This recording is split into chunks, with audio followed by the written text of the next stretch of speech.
paano yung tunay na tikas? Kailangan ba mapera ka o attitude to? Attitude. Yeah. Attitude, Hindi pera. Kasi 100%. ang dami. Yeah. Ito talaga, nung nagkaroon ako ng pera, nakilala ko tong ibang may mga pera. Doon ko na-discover, to. Hindi sila matikas. Pera lang ang meron pala to. Totoo. No? Madami.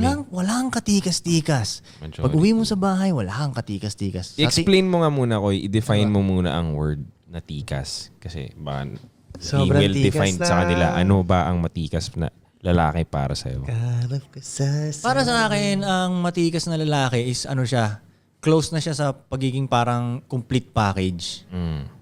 Yun ang matikas para sa akin. Parang naayos niya lahat ng shit niya sa buhay, lahat ng angulo niya. Inaayos niya ba? Tinry niyang ayusin.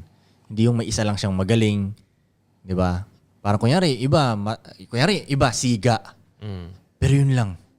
Yeah. Wala siyang talino, wala siyang pera, di siya marunong sa babae, di siya marunong, lagay mo sa sosyalan, hindi maka-function. Diba? Iniisip ng mga tao ang tikas about sa pagsisiga pero hindi Totoo nga, hindi. Ang dami kong kilalang siga na, walang tikas to Pero siga ka, nakakatakot ka, no? Alam kong papatay ka, pero pwedeng wala kang tikas, di ba? So yun ang